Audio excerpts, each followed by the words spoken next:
Hi there, and welcome to Truth Be Told. Thank you very much for listening in. Really appreciate you joining us today. We are joined by an awesome guest. He is a professor at the Houston Baptist University for 30 years now, and he's also a contributor to many publications like the Gospel Coalition. And we're just so excited to talk to Professor Louis Markos. Mr. Markos, how are you doing today? My name is Lou Markos, M-A-R-K-O-S. I'm actually Greek. All four of my grandparents were born in Greece. So when I teach ancient Greece, these are my relatives.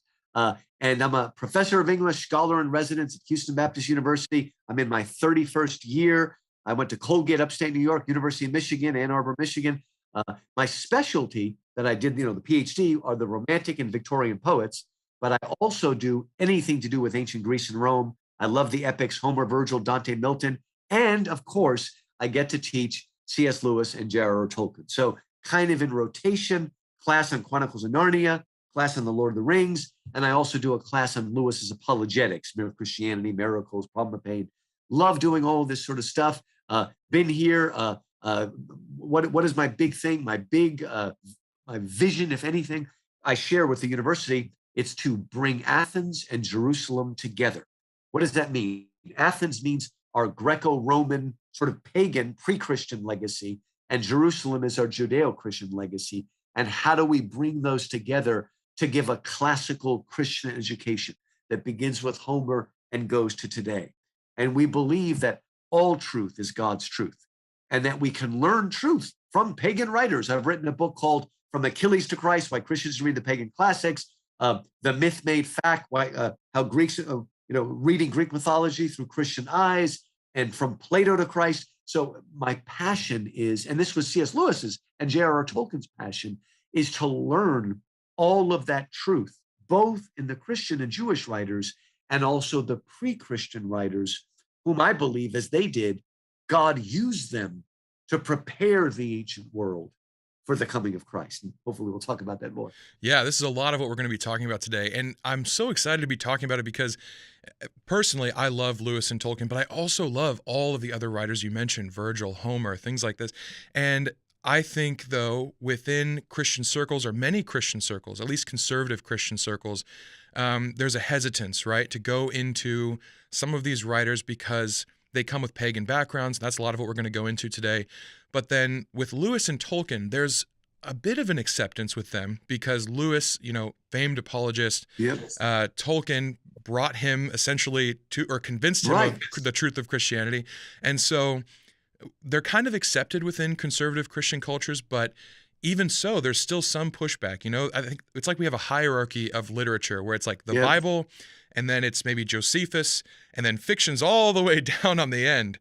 So for those people that are a little bit skeptical, how would you defend the use of specifically Lewis and Tolkien? We'll go into other writers as well in just a bit, but specifically Lewis and Tolkien for gaining biblical understanding. They do, because, a lot of people were suspicious of Lewis and Tolkien because they wrote fantasy. And there's this, fantasy's evil, Harry Potter's evil and all that sort of stuff. Right. And the trouble is that a lot of times, and again, I'm speaking as a Baptist here, evangelical, a lot of times evangelicals, we say we're against fantasy, and we think we're against fantasy because we're Christians. But what we don't understand, Micah, is that the real reason we're against fantasy is because we're Enlightenment modernists, but we don't know it. We have bought into the Enlightenment lie. It's sometimes called the Enlightenment split. There is faith on this side and reason, right? There is logic on one side and emotion on the other. There is history and there's myth. There's facts and there's values, and we don't cross them over, right? So we have this idea that if we turn to fantasy, we're therefore turning to fiction, which means lies, which is against the truth. And we forget that our book, the Bible, uses almost every kind of genre there is, including fictional genres like poetry. But even more importantly, Jesus did most of his teaching through parables. And parables are short stories that are not true. There wasn't literally a man who had two sons, right? That is a story Jesus is constructing, but to teach an eternal and universal message. And Lewis and Tolkien, I mean, they really shocked Christians because they speak of Christianity as a true myth. What does that mean? It's true because it actually happened historically at a real time and a real place under Pontius Pilate. But it's a myth because it speaks to a deep side of us, to a sort of yearning for goodness, truth, and beauty. Myths are there to answer questions. What is the origin? Why am I here? What is my purpose? What is the destiny towards which we're going? And so the story of Jesus is a myth in the sense that it answers those big questions, but it also happens to be true. For a lot of people, that's an oxymoron. True myth? What are you talking about? No, they can be. And again, we think that not because we're Christians, but because we've bought into the Enlightenment rationalism that wants to separate the two into different compartments, and never the twain shall meet. Mm-hmm. And Lewis and Tolkien come along and they help us access or re-access our sense of wonder, our sense of beauty, our sense of awe. It appeals to every part of us. Love the Lord your God with all your heart, soul, mind, and strength. But what about your imagination? What about your sense of wonder that they speak to us? And Lewis is particularly amazing because he can write an argument, a logical, apologetical argument, like liar, lunatic, or Lord, and then he can incarnate that in The Lion, the Witch, and the Wardrobe and make it part of a story, and then we understand it almost in a deeper way. And Lewis could do, but Tolkien does both too, but Lewis particularly, because Lewis specifically wrote apologetics, so we can match the two up. But Tolkien is, the Lord of the Rings, he said, is a very specifically Christian, particularly Catholic. He was a strong believing Catholic work, and it's there, but it's so deeply in the weave that we might not recognize it. But it is presenting a Christian worldview. Right. And I love that you brought up parables as well, because I've heard you speak on that before. I've heard you even mention that Tolkien writes in kind of a parable way, even though the whole thing isn't parable, the whole thing is an allegory. Right. And with that, I think we're a step closer to understanding that maybe using someone else's work to understand the truths of Christianity isn't wrong. See, Micah, we're not only children of the Enlightenment without realizing it, we're children of Romanticism, which comes just after the Enlightenment. And the Romantics, and I teach there, I love the Romantics, Wordsworth, Coleridge, Byron, Shelley, but they were the ones that started coming up with this idea that the be-all and end-all of art and writing is creativity and absolute originality. Mm-hmm. And not what anybody believed before then. I want you to think about it. Virgil's Aeneid, Dante's Divine Comedy, Milton's Paradise Lost. Mm-hmm. Those three books are, at the same time, the most derivative books ever written. In other words, everything in that book can be traced back to something else. Mm-hmm. But at the exact same time, they're the most radically creative books ever written. That's weird to our mind, but yes, we learn and tradition is a Latin word that means to hand down. Lewis once said, there's nothing radically original in my work. Everything, especially in his apologetics, can be traced back to something in Plato or Aristotle or Augustine or Aquinas or Boethius. He's not trying to be but when you are faithful to the tradition, you'll find out that you're often more original than someone who's trying to be original and is working in a void. We study what came before and we pass down that legacy and we add to it. So that Jesus says, I come not to break the law, but to fulfill it. Mm-hmm. So when you look at C.S. Lewis or J.R.R. Tolkien, and you can see that some of what they did almost exemplified something that Christ did by telling stories to outline truths, but still people, again, there's an acceptance of those two, but then if you go deeper than that to pagan writers, still people will push back and say, I don't know about that. And I understand in a way, you do have to be careful, you have to be discerning, but is there any maybe advice you could give to people, or any push you could give to people to say, no, this stuff has good in it. There's good virtue we can learn from this, as we'll talk about in just a minute. Let's start by talking about a story that you sort of already alluded to, that it was Tolkien that partly led Lewis to faith in Christ. Mm-hmm. Again, most of your listeners know that Lewis was an atheist for a long time. But a lot of people think that Lewis was like Chuck Colson or Lee Strobel or Josh McDowell, who went directly from atheism to Christianity. Mm-hmm. That Lewis's story. About the age of 30, Lewis became a theist, a believer in God. But it took him another year and a half to believe that Jesus was the Son of God. What was holding him back from faith in Christ? Interestingly, okay, everybody listening probably counts C.S. Lewis as a role model. I'm lucky because he's a double role model because I'm also an English professor, right? And like Lewis, I love and I teach mythology. Lewis loved Greco-Roman, Norse, Egyptian, all of it, right? Mm-hmm. He was a big fan of a book called The Golden Bough by Sir James Frazer, written in the late 19th century. And it's kind of like the 19th century version of Joseph Campbell, which of course really influenced the Star Wars trilogy, because those books are what we call cultural anthropology or comparative anthropology, where you look at all the ancient tribal people, you look at their myths, you look at their legends, you look at their stories, and you're trying to find connections, right? You look for archetypes, right?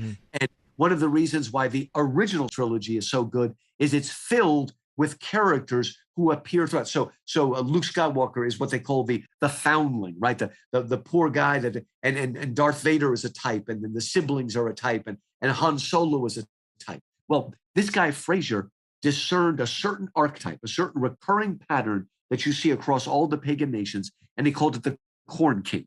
And all the myths have these stories of a god or a demigod who sort of comes to earth, the sort of son of the gods. He lives, he often dies a violent death, and then he's reborn.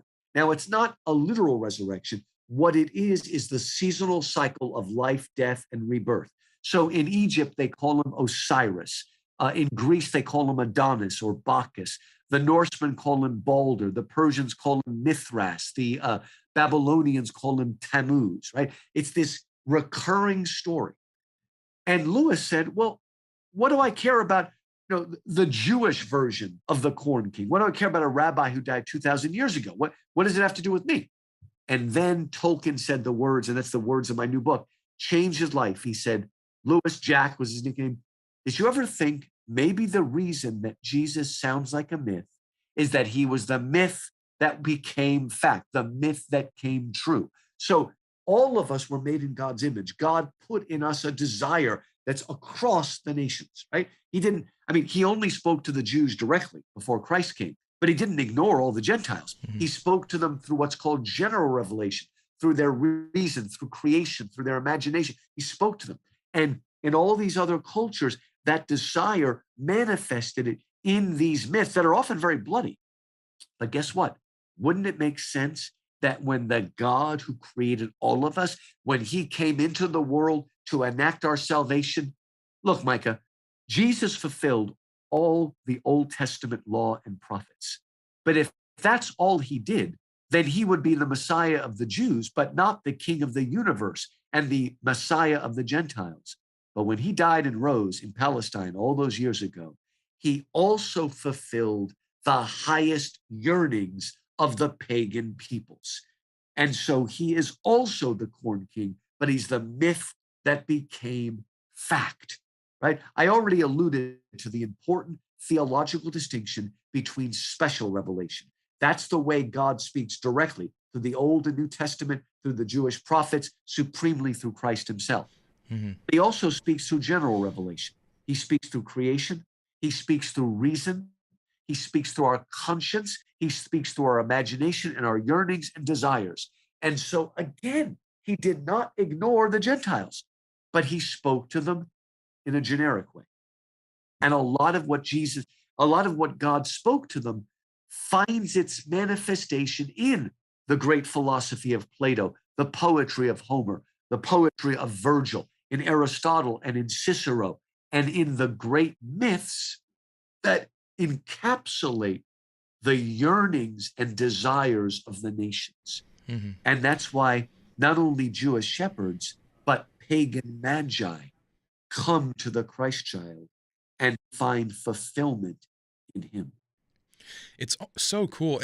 I think it was so hard writing questions for this interview because half of me just wanted to nerd out with you on the Chronicles of Narnia, the Lord of the Rings, the Silmarillion Great. even, but half of me is like, no, this is a theology and apologetics podcast. We have to get both. So We'll get both of them. we do. I appreciate everything you're bringing to this. But it's really cool. I think you kind of come at this from the perspective that the world started with God and two people in the Garden of Eden. There was good, there was truth.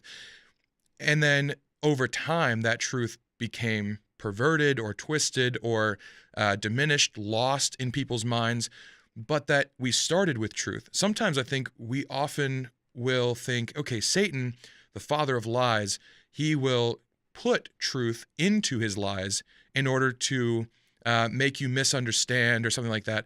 But rather, he's perverting the truth that's already there. So we Good. see some of these pagan writers, and rather than thinking of them, like many people do, as evil that Satan allowed a little bit of truth into, you kind of view it more as God preserved an element of truth throughout time for all people, and you find that truth throughout all of their writings. And I think that's a really interesting perspective. It's there because, Augustine is the one that helped us to understand, fancy phrase, evil is privation or negation or lack. So sin is not a positive thing. Mm-hmm. Sin takes a good thing created by God and perverts it Mm-hmm. or twists it. All of the pleasures were created by God. The devil cannot create a single pleasure. All he can do is take the pleasures God made and convince us to use them in the wrong way, at the wrong time, with the wrong person, to the wrong degree. Right. But there still is going to be a seed of truth there. People speak as if we've lost the image of God, and we have not. Mm-hmm. That's why we now need the touchstone of Scripture. I can study paganism and learn from it because, thank God, I have the measuring rod, the measure stick of Christ and the New Testament, Mm-hmm. the Bible, that I can measure it against. But again, we have not lost the image of God.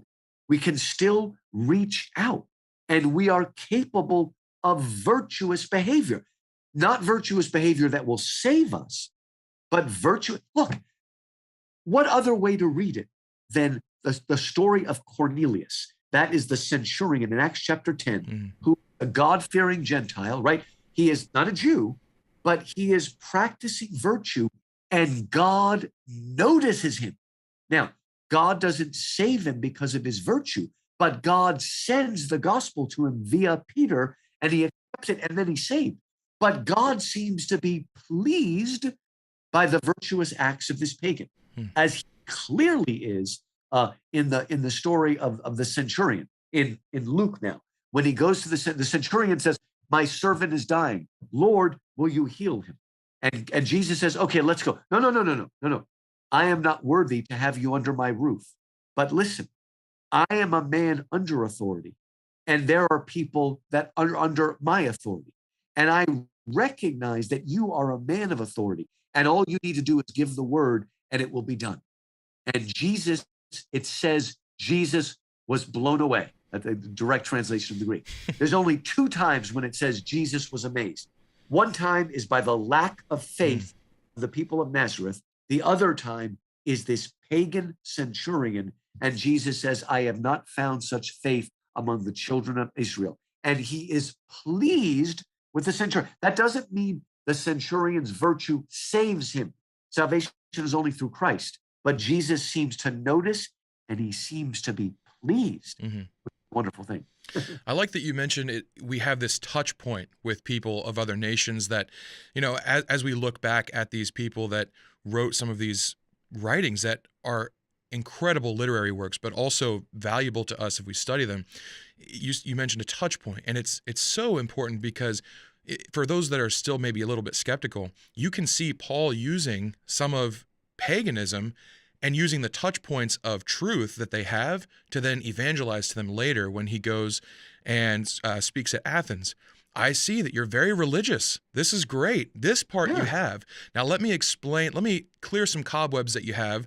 Let me, put you on the road towards absolute truth but he uses a touch point that, we can kind of have. And I think looking to some of these writers can actually be rather than something that kind of scares us a little bit or makes us think, oh, I don't want to get led off into these pagan ideologies, we could see it as a way to gain these touch points for explaining the gospel to other people around the world. You ever read anything by Don Richardson? He wrote The Peace Child, and he wrote Eternity in Their Hearts. He was Right. a missionary, died 5 years ago. He was a missionary down in, what's that place called? Papua New Guinea. Mm-hmm. And he said, as a missionary, he looked for, this was his phrase, redemptive analogies. If you look hard enough, you're going to find something, a seed in their group that can be used as a bridge to the gospel. Because God has not left himself without witness. He sent rain on the righteous and the unrighteous. That's another thing Paul says. Mm-hmm. Right? I believe the entire Greco-Roman world was waiting to hear Paul say in Acts at the Areopagus, Mars Hill, now therefore, what you have worshipped in ignorance, I will proclaim to you as known. Mm-hmm. And he goes on to talk about God leading up to the resurrection, right? But they listen. We need to, that bridge will, I wrote a book called From Plato to Christ. I hope there's some Chinese dude writing a book called From Confucius to Christ. So let's find some truths in there that can be a bridge. Mm-hmm. Again, we are not saying that the pagans were saved by their limited wisdom, Mm-hmm. but these were good things, right? The way the medievals used to talk about it, they talked about the 7 virtues. And I wrote a book called On the Shoulders of Hobbits, The Road to Virtue with Tolkien and Lewis, published by Moody Press. Moody Press would not have published that book 10 years ago. It's all about fantasy and all that stuff. Come on, right? Even InterVarsity might not have published my From Achilles to Christ and Plato to Christ maybe 30 years ago. But anyway, I just lost my point. What was On my the point? shoulders of hobbits, you were talking about virtue. I spend 7 chapters on the 7 virtues. And what's the difference between the 4 classical virtues and the 3 theological virtues? The classical virtues are courage and wisdom, or prudence and justice and temperance. The theological virtues are faith, hope, and love, or faith, hope, and charity. Now, what are these classical virtues? Those virtues, they believed in the Middle Ages, were virtues that the pagans, the higher pagans, Aristotle, Plato, Cicero, The Stoics. The Stoics, good, Marcus Aurelius. These are virtues that they had access to through general revelation. It didn't need the special revelation of Christ in the Bible. They were able to achieve them, approximate them. Mm-hmm. But the 3, faith, hope, and love, they were awaiting special revelation. Now, that doesn't mean the Greeks didn't have words for faith, hope, and love, but the full understanding of those virtues really awaited the special revelation of the New Testament. But they still could practice virtue. If you read the earliest of the apologists, like Justin Martyr, many of them looked upon Socrates as a martyr, not exactly a martyr for Christ, but a martyr for truth. They are trying to move beyond pagan pantheism towards one God. And they went as far as they could without the direct special revelation of Christ. But he saw him as a martyr. He died for truth, for the one truth. And they took, and they had no problem using words like logos and theos, Mm-hmm. which are words that kind of go back to Plato. But notice, Micah, they didn't use the word Zeus. That word was too corrupted. You can't do that. There's too much corruption. Right. But a word like logos, a rich meaning word, like, we can use that and take it up into the fullness of meaning, as Paul does at the Areopagus. Right. And so in that book, On the Shoulders of Hobbits, I absolutely loved it. I thought it was a fantastic book. But you talk in the beginning about some of these virtues being lost over time, or we just don't have a handle on them as much as we did. So could you maybe talk a little bit about how we could possibly reclaim some of these virtues, maybe from looking into the elements of story or looking into some of these myths? I think people know how to read the Bible and see the good things we're supposed to do, but from the perspective of looking at these myths or these stories from pagan writers, how can we use these? Or even Lewis and Tolkien. I think you mentioned in your book, or maybe it was on an interview, where Aragorn goes to the gates of Mordor and he is about to have this epic battle. And every time you read it, you feel this pride in your chest at what he's about to do. And you never get tired of reading that part because there's valor there, there's nobility. And so could you talk a little bit about that, about reclaiming virtue? for these Peter Jackson, they did add a lot of lines, and most they added are good. Yeah. That whole speech, someday the race of men may fall, but that day is not today. That speech is actually the book, but it's absolutely true to the spirit of Tolkien. Okay, my book On the Shoulders of Hobbits. The whole point is, until very recently, the way you taught virtue and passed it down to your children was through stories. Now, you've probably heard of this guy named Bill Bennett. He was the Secretary of Education, and he wrote a wonderful book. It's a good 30 years ago now, called The Book of Virtues, in which he took different virtues and illustrated them with stories from the Bible, from Greek and Roman mythology, from Roman history, all of that. And everybody was amazed by that. Now, if he wrote that book 100 years ago, people would have said, duh, that's what we all do. That's how it's done. Well, the best example in America is, how did you teach kids honesty? By teaching them the story of George Washington, the cherry tree. Historians say that, oh, that's not true, but it doesn't make a difference. That story tells us that what we value, or used to value in America, is honesty.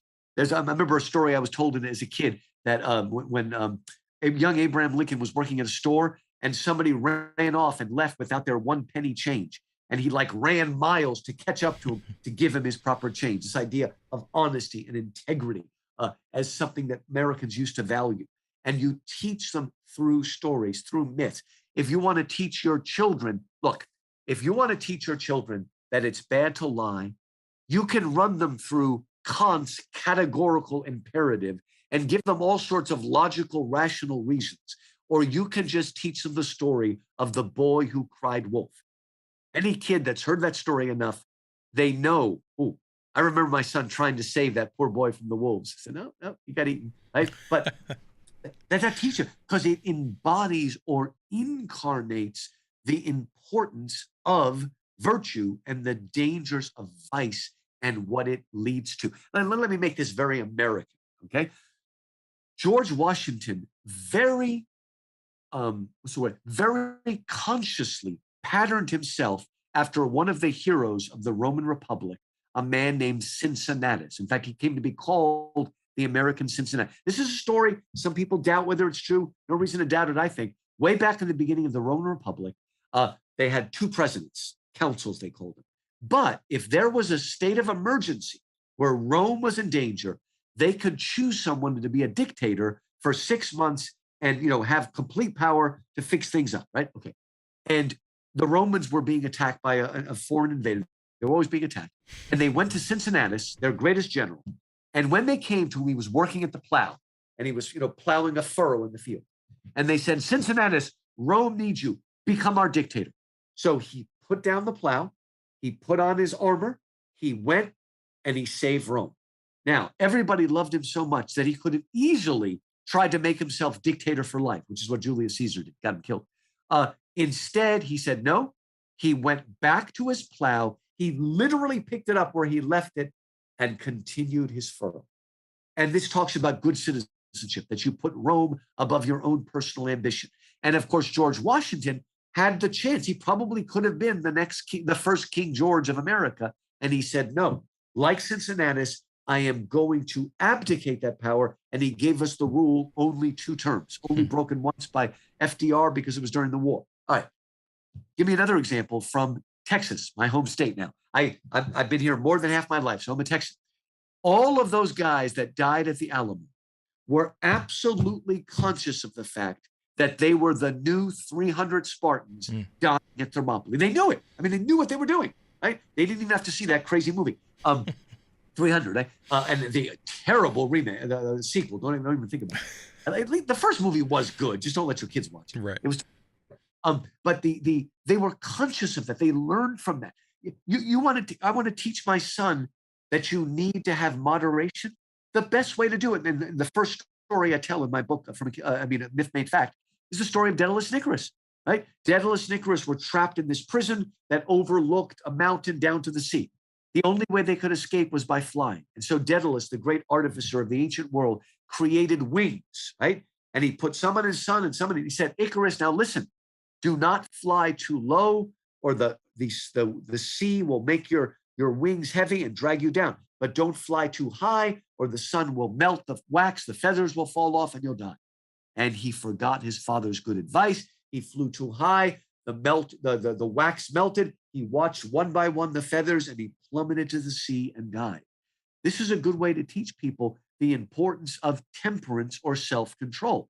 And I like using that story, though, because a lot of Christians think God gives us these rules so we won't have any fun. Mhm. No, no. God gives us rules because they protect us from self-destruction.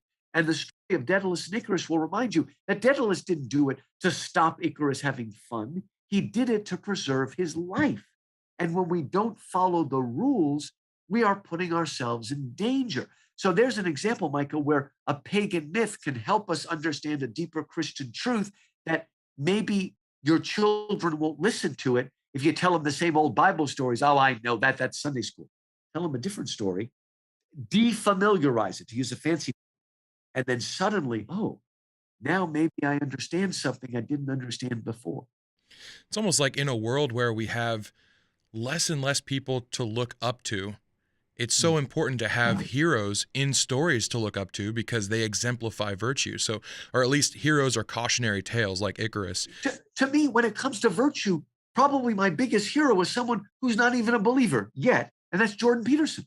Oh, yeah. Yeah. He's calling these young men again to clean their room, by which he really means get your life together, be leaders. I mean, basically, all their fights been beaten out of the boys. It's crazy. Right. And Jordan Peterson stands up and just has simple courage to just speak truth. Mhm. It's unbelievable. Now, if you really watch his interviews, he certainly seems on the road to faith. I believe Right. his daughter become a believer. He's on there, but it takes somebody like that. Right? We need someone else to stand up. Right. Man, a Christian today might be put to shame by Muslims who pray 5 times a day, and we can Right. barely pray 1 time a day, right? We're sort of put to shame, but we need these people who have the courage to stand up and live for virtue. And probably the worst thing that's happened in the last 5 years is what happened to Ravi Zacharias. Zachariah. Yeah. I didn't want to think about that. This incredible apologist, I mean, it reminds us that we all have feet of clay, but it also reminds us that, we need accountability structures, we Right. need all that sort of stuff. But, there are people that are trying to stand up and speak the truth, but there are a lot of Christians that, that are just kind of caving in. They Mhm. won't speak the truth, and they just give in, and they just, over accommodate everything. Yeah. And we've lost our moral center. And we need to be reminded of these sort of heroes of the faith again. Yeah. Sad thing is we have to turn to Marvel Cinematic Universe to give us any role models, right? I mean, it's amazing. We get to the end of Endgame, and the most narcissistic of all ends up being the scapegoat, right? He lays down his life of Iron Man. It's Yeah. amazing to look at his story arc. And they're still doing it. But why are we turning to superheroes? Because those are the new myths. That's the closest we have to a myth. Mhm. We still come back to these virtues, to self-sacrifice, to courage, to a real sense of justice. And so, I don't know, that's where we go now. Is superheroes? I'm not sure where else we can go. Right. We're going to win the story by having the best story. Mhm. If we can tell the best narrative, the best story, the true story of redemption, right? One of the biggest problems with cancel culture is it is a culture of no forgiveness. You can never be forgiven. You said something when you were 10, it doesn't make a difference. Mhm. There is no forgiveness, there's no mercy, there's no redemption. We've got a much better story, okay? We've got a story of redemption, of creation, fall, redemption, reconciliation, and glorification, right? I mean, it's wonderful. And we need to tell the meta narrative, as they call it now. Mhm. And Lewis and Tolkien told that meta narrative. Let me give you a good example of this, Micah. We have probably the best Renaissance festival in Houston. Just incredibly well done. And I go to the Renaissance Festival every year, get dressed up and stuff. And I certainly started to notice that, you know what? As I look at the other people at the fair, 80% of these people, I would disagree with them about everything from family to sexuality to truth to beauty to everything. And yet they're here. These are people who would disagree with everything that the Catholic Middle Ages stood for, and yet they're here, right? Because a lot of them are crazy folks. Why are they here? I think that we understand that there is a beauty to goodness and truth. There's even a beauty to hierarchy. How about that? That there is a beauty to this. And our culture says no, but people keep being drawn back to it. And Narnia and Middle Earth are both medieval places.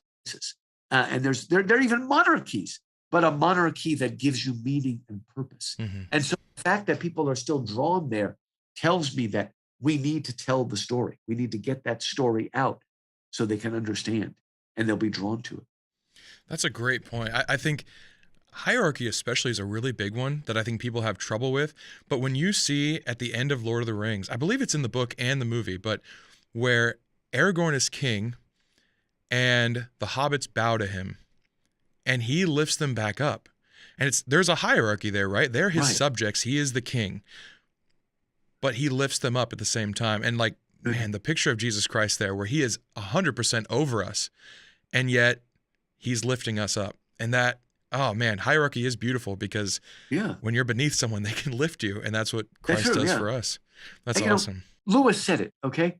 If we don't have, real kings and real knights and these heroes to be our role models, then we'll just make sports legends and rap artists, and there's an oxymoron, rap artists, and these people, even criminals will make, criminal number one or something like that, gangster number one.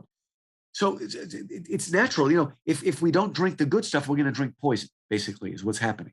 And so we need, and one of the worst things that ever happened, was it Charles Barkley that said, "I'm not a role model"? Right, yeah. It was like the beginning of the end. Mm-hmm. No longer are they understanding that their job is to be a role model for these young people. Mm-hmm.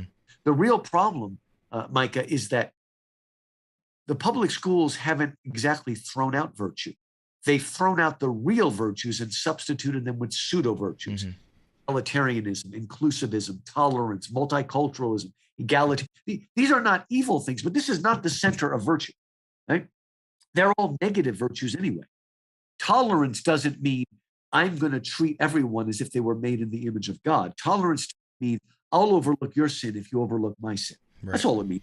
Environmentalism doesn't mean being good stewards of nature as we were meant to be. It means nature is more important than human beings. Right. Glorification of nature. Multiculturalism doesn't mean that we should respect and honor all different cultures. It means we should throw out Western culture and demonize it. Again, we need real virtues that will be in us and that will give us strength. We need it. And some of this can be so hard, I think, for people where we live in this world and we are inundated with things every day that kind of weaken us and don't exactly endear us to being virtuous. Or we see people, it's almost like we all have the David problem with, why do the wicked prosper? And it can get so tiring, but we're also discussing very broad topic. I mean, virtue is huge and it can sometimes feel a little daunting, a little bit overwhelming. And the Bible to me does this often where it's so intricate. There's so many things that I'm expected to do. I'll never be perfect. I'll never be righteous in the way I'd like to be, at least until I'm made that way by Jesus Christ. But with this overwhelming nature, the Bible also has little key phrases in there that kind of sum up huge portions of text, like in Micah 6:8, do justly, love mercy, and walk humbly with the Lord your God. Or the greatest commandment, or the two great commandments, right? Love God and love your neighbor. These kind of are like pinpoints that wrap up huge things. Love God is the first tablet of the law. Love your neighbor is the second tablet of the law. Right. Those two things.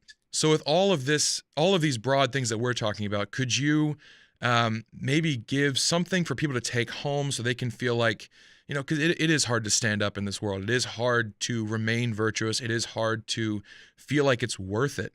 But is there something that you can give to our audience to just say, this is the thing you need to remember, keep strong in that thing? I don't know who the first person was that said this, but have you ever heard the phrase, do the next good thing? I'm going to change the world. Just do the next good thing. Do the good and right thing now.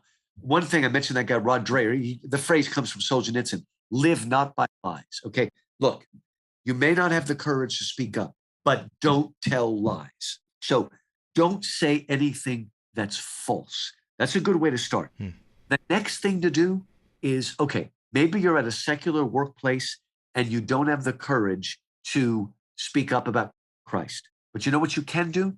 When the guy makes fun of Christians, don't laugh along with them to fit in, okay? Don't get all self-righteous, but don't, you see what I mean? It's a little thing. I want to start with little things. And look, I teach at a Christian university. I'm not going to judge you because I have they're not going to fire me, right? Others are in a very difficult place where you can't see but that's the beginning, okay? The beginning is do what is courageous. And what does courage mean? Stick to your post. You're scared, you want to run away, but stick to your post. Whatever that means, whatever post you're at, stick to your post and don't break away. That's the beginning. Say positive things. When you see somebody else do something virtuous, say, well done. I will tell you the best show on TV may be ending. It's called Call the Midwife. And it's just beautiful. It's on PBS if you get a chance to see it. And the people there are always affirming each other, not in a silly, sentimental way, but somebody's done something good. And you say, well, of course, that comes from the Bible anyway. Well done. And encourage them. Don't be a discourager. Be an encourager. And when you see a non-Christian do something right, edify them and say, well done. This is what bothers me. We've gotten so polarized that if you're on the right, you can't see anything good on the left. And if you're on the left, you can't see anything good on the right. That's not a way to look at the world. Okay. Let's look at when our enemies are doing something good, emphasize that. And hopefully they'll do more of it. But we just do this too much. And the next thing to do is stop being envious and resentful and start being thankful. Get into a habit, start by thanking God, and then thank other people. Maybe after you thank God, maybe thank your parents, right? Thank your siblings or whatever. But we have to get ourselves so we are not only the people that are not naysayers, we are the people that express gratitude and express thankfulness and are positive in that sense. Let us be those people. That's simple, but that's going to change the world. Right. And it's so actionable as well, which I really do appreciate, because it can be hard to stand up for what you believe in. But I think you're making the point that just because you don't feel the courage to stand up doesn't mean you have to allow yourself to be pushed over either. And I just think that's really, really important. Well, I really appreciate you joining us today. I have one last question for you because I had to nerd out just a little bit. Yeah, let's go for it. Okay, so I think it's a hot topic as far as Lord of the Rings goes anyways. When Gandalf is on the edge of that cliff and he says, "Fly, you fools." Do you think this was a secret message to them to take the eagles all the way to Mordor? Because that's a loophole people keep saying. What do you think, in your professional opinion? Absolutely not. But that's really cool. But what's really cool, have you ever seen that little thing on YouTube, how the Lord of the Rings should have ended? And I haven't, no. It's great. Frodo and all, they get on an eagle and they blindfold the eagle who's flying to Mordor. And then, what's his name? Aragorn literally moons, "Hey, Sauron," and he moons him. And the eye turns and then the eagle comes over and Frodo's there and he drops the ring and boom, and it's done. It would have been a lot easier to do it. Such an easier way. Absolutely. But isn't it wonderful that Gandalf is such a real person? But he's also crotchety. Yeah. You fools, right? I love it. A fool he is, but he's an honest fool. I love it. Right. Fool of a toque, why don't you throw yourself in the next time and save us all the trouble? I mean, he's a crotchety old professor is what he is, really. Right. By the way, are you excited or terrified about Amazon's coming Lord of the Rings? So excited. I read Silmarillion.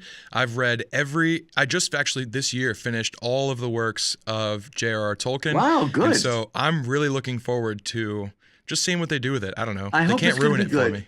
I mean, you know what? They said it's going to take place in the Second Age. It's going to be about the rise and fall of Numenor and the One Ring and Middle Earth.